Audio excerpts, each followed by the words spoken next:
Assalamualaikum warahmatullahi wabarakatuh. Alhamdulillahilladzi arsala rasulahu bil huda wa dinil haq liyuzhirahu 'alad dini kullih wa kafa billahi syahida. Asyhadu an la ilaha illallah wahdahu la syarikalah wa asyhadu anna Muhammadan 'abduhu wa rasuluh. Allahumma shalli wa sallim wa barik ala nabiyyina Muhammad wa ala alihi wa sahbihi ajma'in, amma ba'd.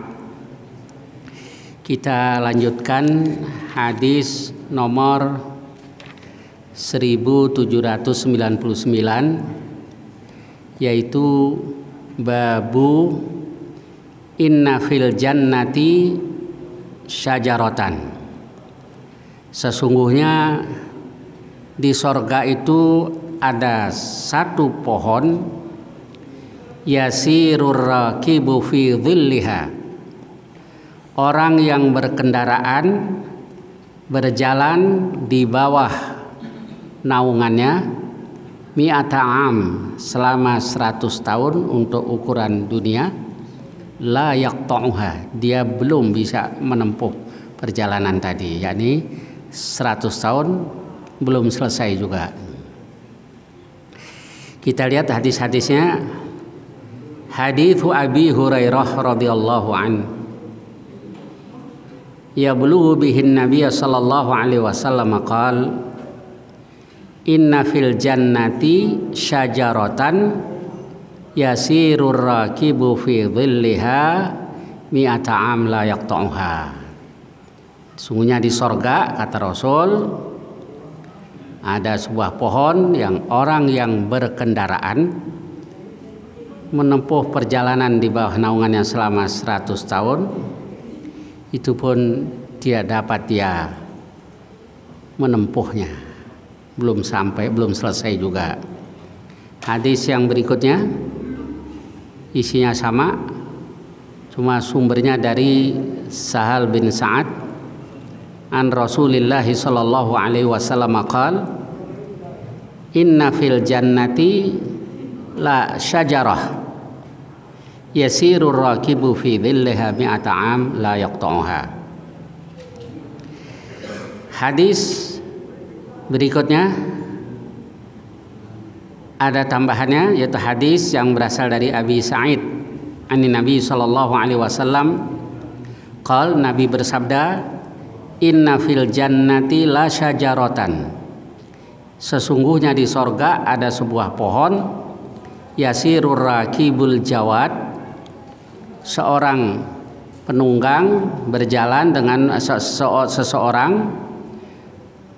seorang penunggang kuda berjalan, yakni al jawadal mudammar, kuda yang mudammar. Ini tempo hari pernah kita bahas di Kitabul Jihad. Jadi orang Arab dulu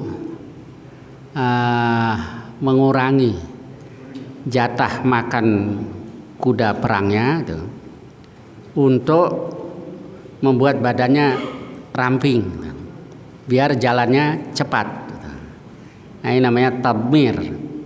Nah, kuda yang diperlakukan seperti itu namanya al-jawad al-mudammar, kuda yang dirampingkan, as-sari', yang cepat dia berjalan, mi'ata am ma yaqta'uha.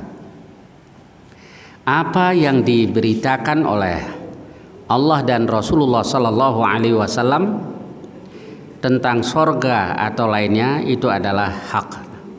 Jadi tak perlu bagi kita untuk mentakwil dengan takwilan ini itu, ya sudah kita yakini begini saja. Malah salah nanti kalau kita takwil gitu. Tetapi yang sesungguhnya nanti juga ada balasan Allah di sorga yang mala ainun ra'at wala udhunun sami'at wala khatara fi qalbi bashar. Mata nggak pernah lihat, telinga nggak pernah dengar, tidak pernah terlintas di benak, di hati seorang manusia pun. Ini sudah kita bahas pada kajian yang lalu. Baik, kita lanjutkan.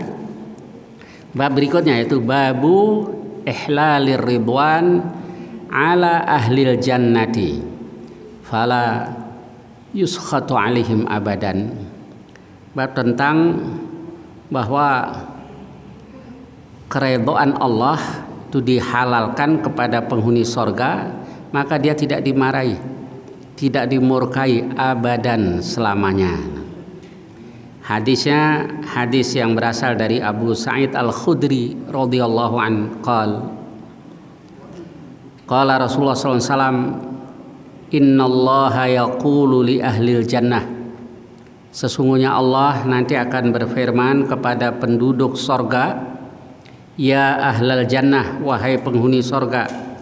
Yaqulun, mereka katakan, labbaika rabbana wa sa'daik, aku sambut panggilanmu wahai Tuhan kami, dan aku siap menerima perintahmu. Fayaqul hal raditum, lalu Allah berfirman, apakah kalian semua sudah redha, sudah puas? Fayaqulun, lalu mereka katakan, wa malana la narda, kenapa kami tidak redha? Wa qad a'taitana ma lam tu'ti ahadan min khalqik, padahal engkau telah berikan kepada kami apa yang engkau tidak berikan kepada seorang pun di antara makhlukmu. Fayaqul, lalu Allah berfirman, ana u'tikum afdala min dzalik, aku berikan kepada kamu yang lebih utama dibanding itu. Di kenikmatan surga yang lain itu orang sudah puas itu. Jangankan itu, kalau kita lihat tentang syuhada Uhud yang rohnya Allah letakkan di tembolok burung hijau yang tasrahu fil jannati haitsu sya'at, berterbangan di sorga kemana saja dia mau, itu ditanya oleh Allah, sal, diperintahkan oleh Allah, mintalah. Ya Allah, mau minta apa lagi sih? Sal, mintalah baru.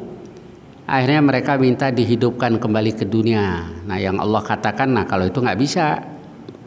Lalu mereka minta supaya berita gembira itu disampaikan kepada saudara-saudaranya yang sedang berperang di jalan Allah, yang belum menyusul mereka. Allah kabulkan. Nah, Allah turunkan ayat yang a'udzubillahi minasyaitonir rajim farihina bima atahumullah, mereka bergembira dengan apa yang Allah berikan kepada mereka min fadli, yaitu karunia Allah. Wa yastabsyirun billadzina lam yalhaqu bihim, dan mereka juga bergembira dengan saudara-saudara yang belum menyusul mereka. Nah, itu masih diletakkan di tembolok burung hijau, belum dilepas, itu pun sudah merasakan kenikmatan yang luar biasa, sehingga ketika ditanya sal, mintalah ya Allah, mau minta apa lagi? Nah, jadi begitu saya sudah senang. Nah, ini diantara tabsyir atau kabar gembira yang Allah dan Rasul sampaikan kepada kita tentang kenikmatan sorga. Saya lanjutkan. Kemudian Allah katakan, qalu ya Rabb, mereka katakan, qalu ya Rabb wa ayyu syai'in afdalu min dzalik, wahai Tuhan, apa yang lebih utama, lebih baik dibanding dengan itu? Fayaqul, lalu Allah katakan, uhillu alaikum ridwani, aku halalkan kepada kamu keredoanku, aku redoi. Fala askhatu alaikum ba'dahu abadan, aku tidak murka kepada kamu sesudah ini selamanya. Nah, ini yang lebih dari kenikmatan surga yang sudah dilihat atau dirasakan oleh ahlul jannah tersebut, yaitu keridhaan Allah Subhanahu wa taala.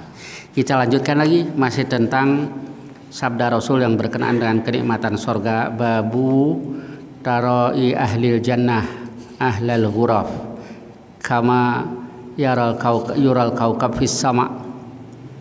Bab tentang penghuni surga melihat ahlal ghuraf, orang-orang yang menghuni ghurfah atau derajat-derajat yang tinggi sebagaimana bintang yang ada di langit itu dilihat. Jadi jarak antara satu derajat dengan derajat yang lain itu kata Rasul begitu di satu hadis, antara langit dan bumi. Nah sekarang kita lihat yang satu ngelihat yang lain seperti tadi itu. Inna ahlal jannah, kata Nabi, hadis yang berasal di Sahal bin Sa'id anin Nabi sallallahu alaihi wasallam, qol, Nabi bersabda, inna ahlal jannah la yatara'aunal ghurafa fil jannah kama tatara'aunal kaukab fis sama. Mereka melihat derajat-derajat yang ada di sorga, yaitu tempat-tempat yang mulia yang ada di sorga, sebagaimana mereka melihat bintang di langit.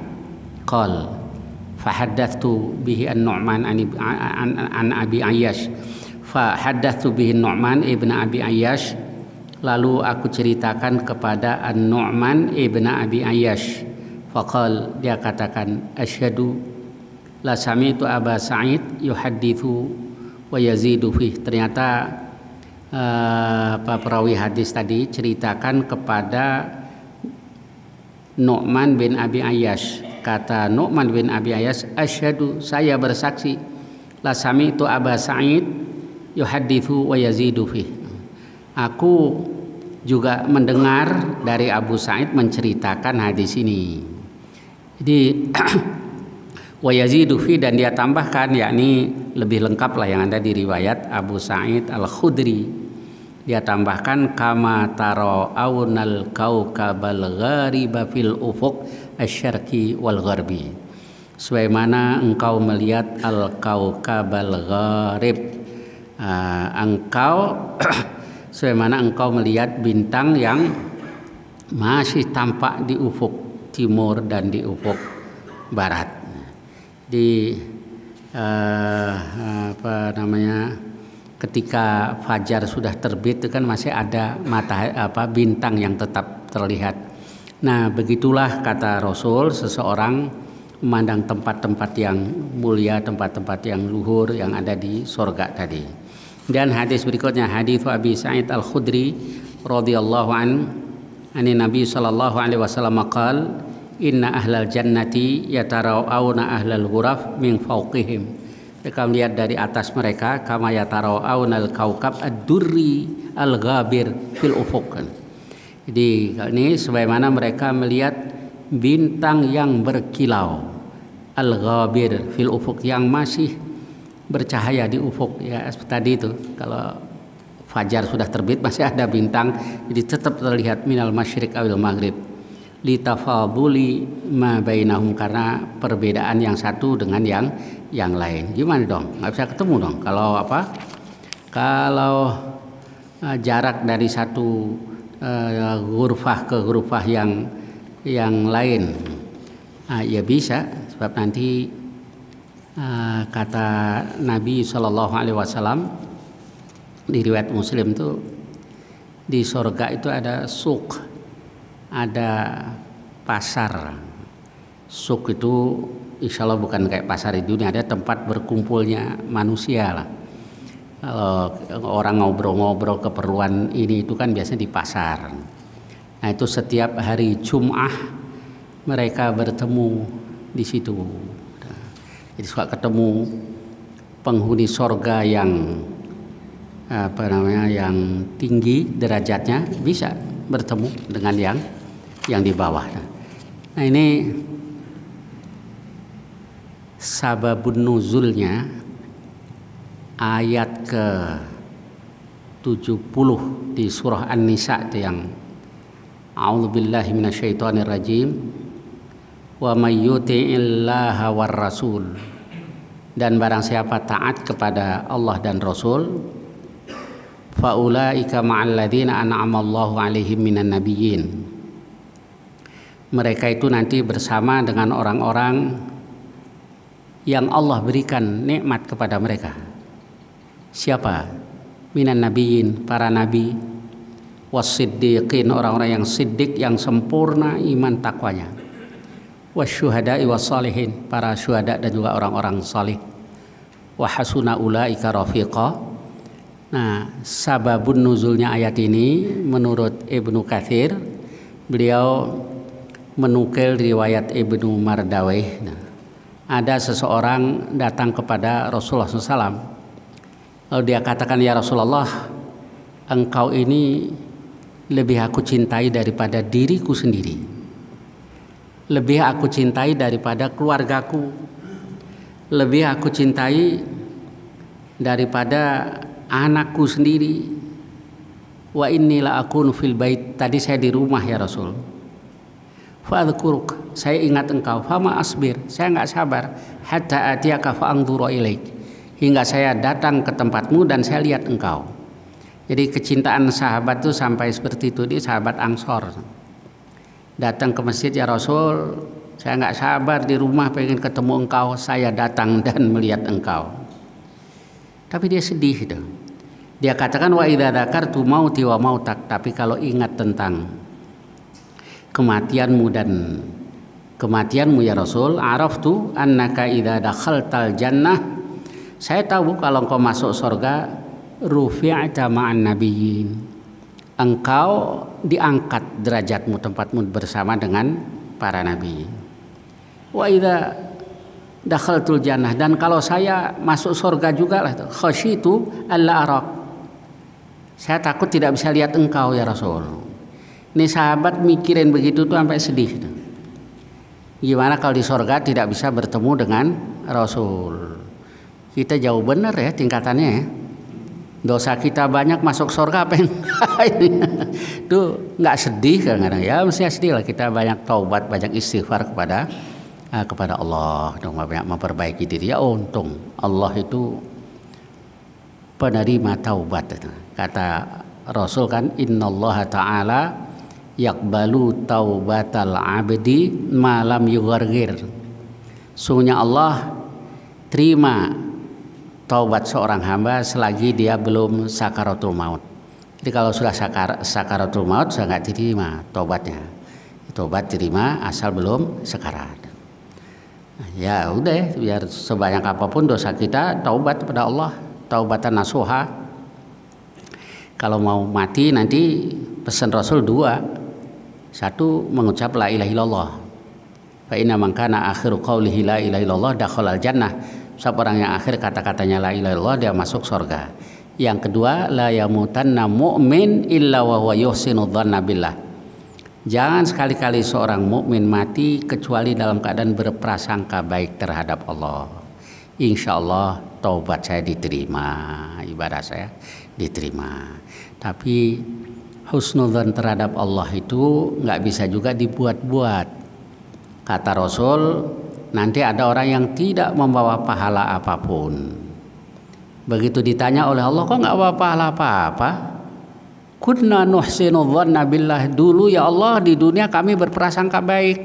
Masa iya sih Allah nggak ampunin saya tapi nggak mau tobat? Masa iya sih Allah nggak kasih pahala saya nggak mau berbuat baik?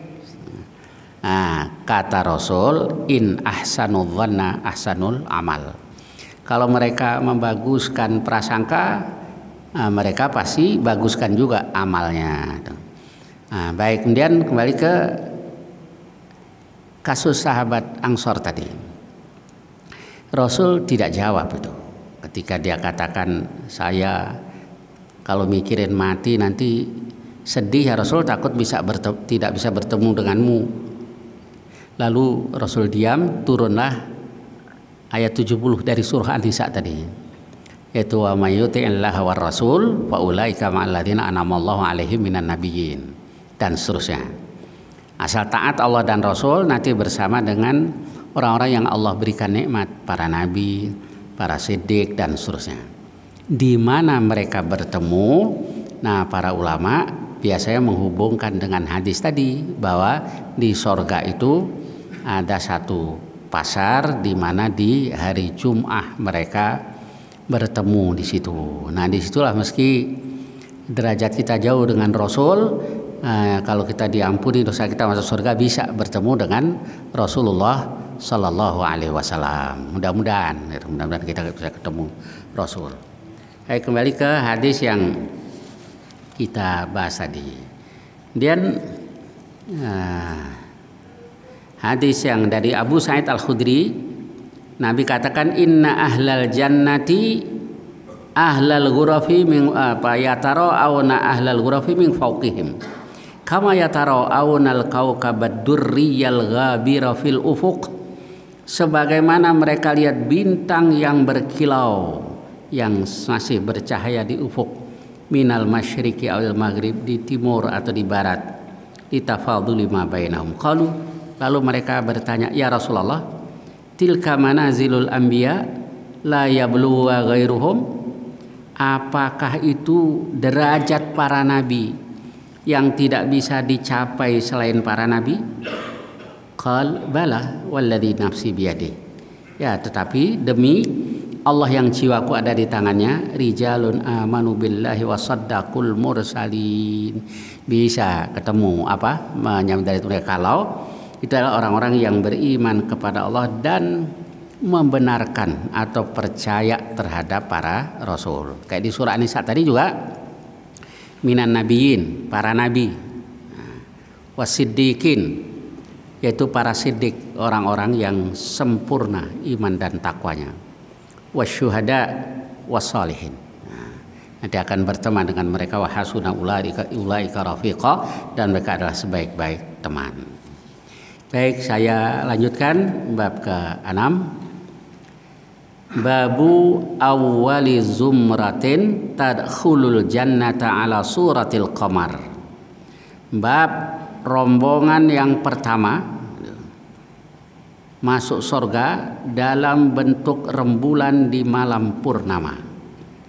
Kok ini Allah katakan zumrah, satu kelompok gitu, satu golongan? Ya, karena di surah Az-Zumar Allah Subhanahu wa taala berfirman, a'udzubillahi minasyaitonir rajim, wasiqal ladzina kafaru ila jahannama zumara.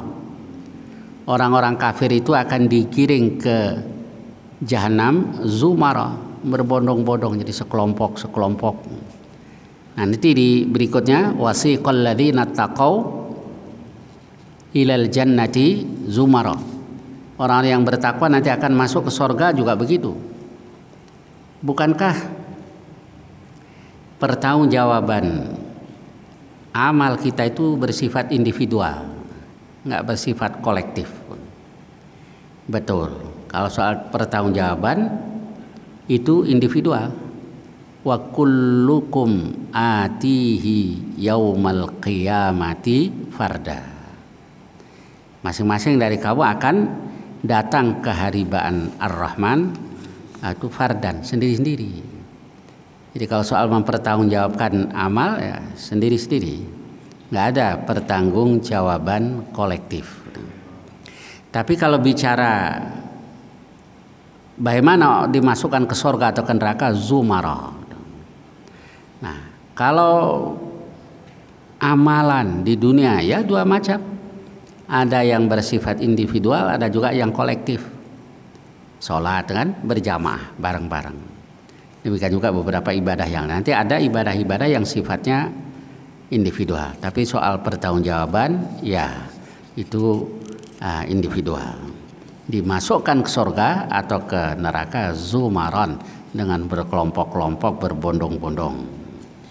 Baik, Allah sebutkan awwalu inna awwala zumratin yadkhulunal jannata ala suratil qamari lailatal badar. Rombongan pertama yang masuk surga adalah seperti bentuk rembulan di malam purnama. Tsummal ladzina yalunahum, kemudian orang-orang yang mengikuti mereka, rombongan kedua ini, ala asyaddi kaukabin durriyin fis sama'i idha'atan, lebih berkilau atau seperti bintang yang paling berkilau di langit. Lebih terang dibanding dengan bintang.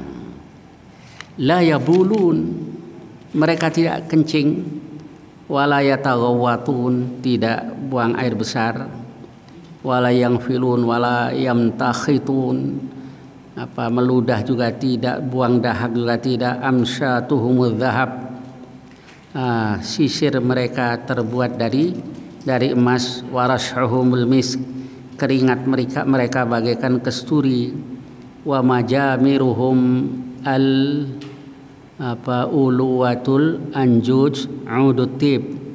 Jadi majamir mereka itu pendupaan. Orang Arab kan biasa mewangikan ruangan tuh pakai kayak dupa. Cuma beda dengan orang nih kejawen kan beda ya. Nih ada beda, kalau ini sekedar untuk mewangikan. Yang kejawen tadi kan lain ya. Nyalakan itu buat sesaji, jadi beda. Jadi kalau ada yang katakan sama, oh beda niatnya. Ya mungkin barangnya juga beda di kita. Jadi kalau ini untuk mewangikan saja. Nah, kemudian orang yang habis haid itu di zaman Nabi juga biasa itu, kalau habis mandi dari haid kemudian diasapi badannya biar wangi. Kalah kan kita dengan mereka. Nggak pernah kan beliin istri itu buat apa? Mewangikan tubuhnya. Lalu mayit kalau habis dimandikan itu juga diwangikan diantaranya dengan ijmar tadi, diwangikan dengan diasapi. Nah kemudian penghuni sorga nanti pendupaannya tadi menggunakan mana tadi al-uluwah al-anjuj udut tib, itu adalah batang kayu wewangian, sejenis kayu itulah apa untuk mewangikan tadi. Wa azwajuhum al-hurul ain. Nah, dan isi-isi mereka adalah al-hurul ain. Jadi bidadari di Quran itu disebut dengan beberapa istilah, di antaranya hur, ain. Jadi ain kan ain, mata. Hur berkilau. Jadi hurun ain artinya yang matanya jeli, matanya berkilau. Lelaki pasti senang dengan perempuan yang matanya ini orang mana nih ya, matanya sekali ngelihat lelaki kelepak-kelepak. Di dunia juga nggak seberapa dibanding dengan di apa akhirat. Kata orang, saya cuma menirukan saja, katanya perempuan fastun itu matanya paling apa? Cuma mereka pakai cadar kan, kelihatan matanya doang. Tuh matanya paling kecil di dunia, di akhirat lebih dari itu semua. Dan kadang-kadang bidadari di Quran dengan sebutan apa itu? Huru apa? Fihinna qasiratut tarfi. Di surga itu ada qasiratut tarfi. Qasirat yang membatasi. At-tarf kilasan pandangannya.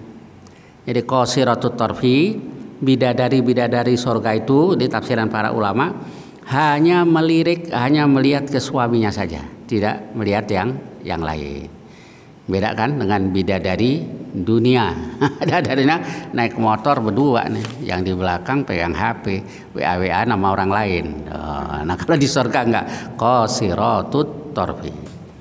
Lalu hurum maksuratun fil khiyam, bidadari yang terkurung di dalam tenda-tenda. Itu maksudnya nggak kemana-mana, udah di situ aja. Udah beda kan dengan engkau bidadariku. Nah, beda. Kemudian bahkan kadang-kadang menggunakan kata-kata yang sedikit agak ini kayak apa, wa kawaiba atraba wa ka'san dihaqa. Kawaib, Ka'bah itu ya, Ka'bah, kawaib dari kata itu. Kalau nih mata kaki kan Ka'ab. Nah, jadi bidadari tadi disebut kawaib, maksudnya yang masih sekel. Gitu. Nggak ada kan di dunia. Misal punya anak 1, 2 juga udah kendor. Ini tetap wa kawaiba atraba, sepantar. Duh, kok surga hanya bicara tentang itu? Tidak. Jadi kalau ada yang katakan masa surga hanya bicara tentang itu, tentang seks. Iya, karena yang ada di pikiran manusia itu, kenikmatan tertinggi kan itu. Coba saya kita pikirkan. Nah itu yang membuat orang tertarik. Dan firman Allah itu hak. Ya benar yang Allah katakan itu, benar ada. Tetapi yang sesungguhnya kan ada kenikmatan surga yang mala ainun ra'at wala udhunun sami'at wala khatara fi qalbi bashar. yang tidak pernah dilihat mata, didengar telinga, terlintas di hati manusia. Nah, itu yang lebih tinggi, yang masih disembunyikan oleh Allah. Ada lagi ru'yatul bari'i subhanahu wa ta'ala. Cuma kalau hanya dikasih dirangsang dengan itu, ya nafsu saya nggak tertarik. Terlihat Allah. Kecuali yang imannya susah gimana, tapi bidadari cakep-cakep nggak kayak di dunia, kan tertarik. Nah, tapi ya benar tuh, bukan hanya ini yang Allah firmankan, Rasul sabdakan, ya benar memang terjadi seperti itu. Tapi yang sesungguhnya bukan itu kenikmatan surga yang paling tinggi. Paling tinggi adalah ru'yatu wajhillahi subhanahu wa ta'ala. Melihat Allah subhanahu wa ta'ala. Baik, saya lanjutkan. Kemudian lanjutannya azwajum al-hurul ain ala khalqi rajulin wahidin ala surati abihim Adam sittuna dhira'an fis sama. Nanti sama apanya? Insya Allah postur tubuhnya. Maka Allah jelaskan ala surati abihim Adam, seperti bentuk bapak mereka Adam. Adam itu kalau ukuran manusia biasa kan sekitar 60 hasta. Ukuran manusia biasa. Sittuna dhira'an fis sama. Di tingginya seperti itu. Teori evolusi Darwin itu, dalam hal ini saja itu benar bahwa manusia makin mengecil. dulunya tinggi, makin kecil ya. Di akhir zaman gini ya udah kecil, bandelnya bukan main. Nabi Ibrahim aja kan masih tinggi. Nah, itu peninggalannya Ka'bah. Nabi Ibrahim membangun Ka'bah. Nah, tangganya, stegernya kan makom Ibrahim. Jadi naik ke batu tadi itu bisa tuh masang batu segitu. Kan keneknya Nabi Ismail. Itu udah tinggi nggak nyampe, diambilkan batu tadi. Nah, itu tempat berdirinya Nabi Ibrahim. Yang dulu asalnya mepet di Ka'bah, kemudian direnggangkan biar orang bisa tawaf di situ. Jadi Nabi Ibrahim aja udah masih tinggi, main kesini makin kecil. Udah kecil, bandel, nggak mau sholat gitu ya. Jahat lagi. Baik, saya tambahkan sedikit tentang babu sifati khiyamil jannah wa malil mu'minina fiha minal ahlin. Bab tentang sifat tenda yang ada di sorga dan keluarga orang-orang mukmin di dalamnya atau istrinya. Hadits Abi Musa al-Asy'ari anna Nabi sallallahu alaihi wasallam qala al-khaymatu durratun mujawwafah. Tendanya ahli sorga itu adalah durratun mujawwafah, mutiara yang berlubang, itu bolong. Tuluha fis sama, tingginya sampai ke langit. Thalathuna milan, jadi ke atas 30 mil.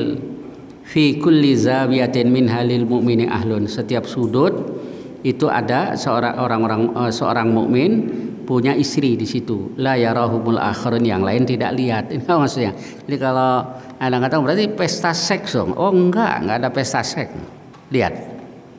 Rumahnya di hadis ini dijelaskan jauh mata memandang, itu terbuat dari mutiara yang ini. Ada kamar-kamar. Di bilik-bilik ada istri-istri yang mereka tidak saling melihat. Jadi tidak seperti bayangan orang di dunia, tidak. Baik, sampai hadis ini barangkali ada pertanyaan-pertanyaan tentang hadis tadi atau lainnya yang saya bisa, silahkan. Tafadhol. Ya, fadhol, silakan. Di dalam surga itu berapa tingkatan sih sebetulnya? Yang paling tinggi itu kan ya betul. Nabi katakan mi'atu darajah, ada 100 derajat, 100 tingkatan. Nah, jarak 1 derajat dengan derajat yang lain itu antara langit dan bumi. Ingat saya begitu di salah satu hadis Rasulullah Shallallahu Alaihi Wasallam. Nah, yang paling rendah dari penghuni sorga itu sudah merasakan kenikmatan yang luar biasa. Kalau diisi sepenuh dunia dan seperti itu lagi kan sudah luar biasa ya. Kita di dunia ini pengen jadi lurah saja perjuangannya, masya Allah kan. Ini kekuasaan dua kali dunia. Nah itu sama juga ahli sorga, ahli neraka. Ahli neraka yang paling ringan siksanya, kata Rasul, inna ahwana ahlin nari adaban. Sungguhnya penduduk neraka yang paling ringan siksanya la rajulun yudha'u fi akhmasi qadamai jamratan. Seseorang yang di dua telapak kakinya diletakkan bara api, fayagli dimaguh, lalu otaknya mendidih. Fayaqul, lalu dia katakan, ana asyaddu ahlin nari adaban. Aku penghuni neraka yang paling berat siksanya, wahua, padahal dia adalah penghuni neraka yang paling ringan siksanya. Ya, silakan. Silakan Pak Jai, silakan. Jadi yang paling atas ini kan Para nabi, betul. yang paling bawah amal-amal apa dilakukan juga. Nah, Sehingga mendapatkan surga yang paling bawah gitu ya. Nah, itulah yang disebut al-jahannamiyun. Veteran jahanam gitu. Yang Nabi katakan bahwa di hadis riwayat Muslim tuh nanti orang yang terakhir keluar dari neraka dan terakhir masuk ke sorga. Apa amalannya? Ada iman aja di sini. Jadi ditunjukkan kepadanya catatan amalnya. Atuzulam, engkau dizalimi? Tidak ya Allah. Jadi dia ngaku memang dia tidak punya kebaikan. Lalu ditunjukkan kepadanya bitokoh. Bitokoh itu kalau di dunia ya kartu. Nah disulah ada tertera la ilaha illallah. Jadi modal satu-satunya itu saja, la ilaha illallah. Ditanya oleh Allah, kamu pengen apa? Yang penting keluar ya Allah dari neraka. Nanti kalau sudah dikeluarkan minta apa lagi? Enggak, minta itu saja ya Allah. Dikeluarkan dari neraka. Setelah itu tetap menghadap ke neraka. Ditinggal, ditanya lagi beberapa saat. Pengen apa kamu? Ya Allah, palingkan wajah saya, jangan menghadap ke neraka. Nanti kalau sudah dikasih minta apa lagi? Enggak, itu saja. Tadi katanya minta apa-apa, yang penting dikeluarkan dari neraka. Terus dipalingkan wajahnya, dia ngeliat sorga. No, lihat tuh sorga. Pengen apa? Ya Allah, dekatkan saja saya ke sorga. Yang deket aja penting. Manusia ya udah begitu.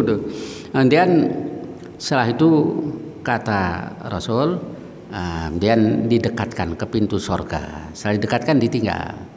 Ditanya lagi, minta apa lagi? Ya Allah, bukakan pintu sorga. Dibuka aja, cuman pengen ngeliat ngelongok ada apa sih di sorga. Dan dibuka. Tadi katanya nggak minta apa-apa. Ya sudah, kemudian dimasukkan ke sorga. Nah di situ yang Nabi katakan bahwa nanti dimasukkan dulu ke, jadi dia masih hitam dan sudah dimasukkan ke Nahrul Hayah yang ada di sorga. Kemudian dia meliuk-liuk kayak kalau kita kecambah lah, toge, tapi dari rerumputan itu.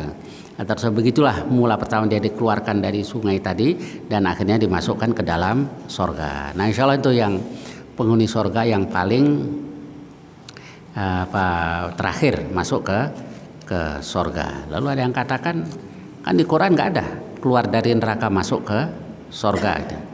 Ya sumber hukum kita kan dua, Al-Quran dan Sunnah Rasulullah Sallallahu Alaihi Wasallam.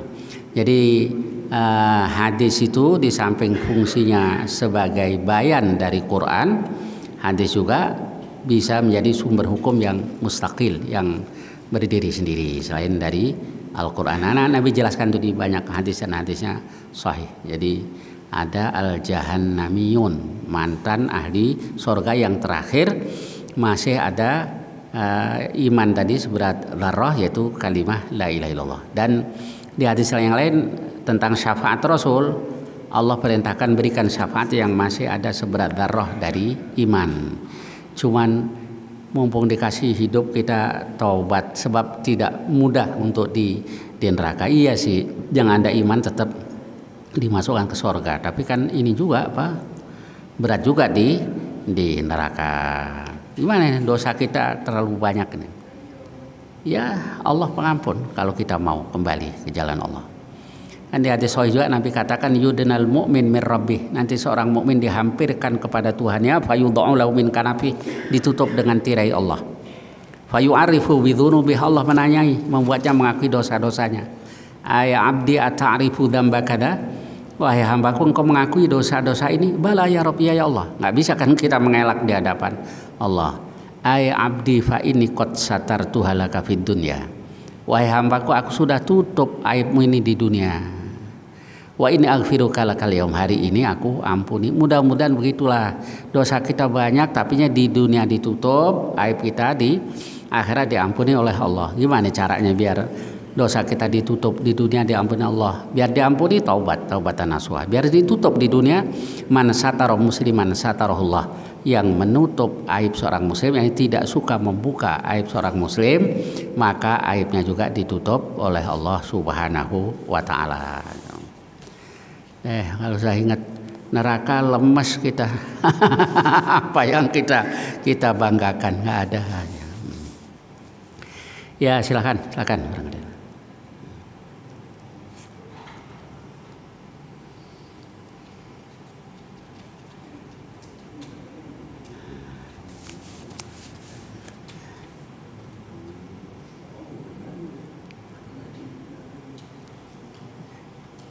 Ada lagi?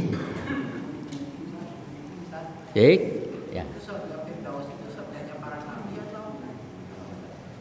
Enggak, Nabi cuma katakan kalau kamu minta surga, mintalah al-firdaus. Gitu kata Rasulullah.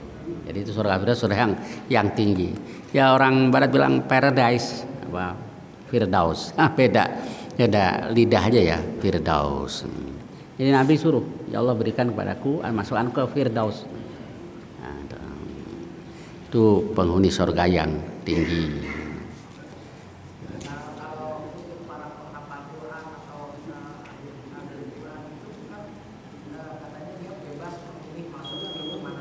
Ya, bukan hanya hafal kalau dia nggak jalankan isinya banyak juga orang hafal Quran tapi nggak jalanin kan. Tsumma awrathnal kitabal ladzina astafaina min ibadina, kan? Kemudian kami wariskan Alkitab itu kepada yang kami pilih di antara hamba kami. Fa minhum zalimul li nafsihi, nah kan? Wa minhum muqtasid, ada yang sedang, ada yang zalim sedang. Wa minhum sabiqum bil khairati bi idznillah, ada juga yang bersegera dengan kebaikan. Jadi hafal Quran yang dijalankan Qurannya. Maka itu yang Nabi katakan nggak boleh ngiri kecuali dua kan. Ngiri maksudnya pengen, terobsesi banget tuh. Ghibtah. Nah itu satu orang yang dianugerahi harta, lalu dia yungfiku ana alil wa ana nahar, menginfakkan malam dan siang. Kalau sekedar banyak harta ya nggak usah lah, Korun juga kaya, tapi buat apa? Karena tidak ini. Nah yang kedua warajulun atahullahul Quran, orang yang dianugerahi Quran fahuwa yaqumu bih. Nah ini yang berat, dia menjalankannya ana alail wa ana an nahar. Baik, saya kira sampai di sini, mudah-mudahan banyak manfaatnya. Wassallallahu ala nabiyina Muhammad wa ala alihi wasallam. Walhamdulillahirabbil alamin. Assalamualaikum warahmatullahi wabarakatuh.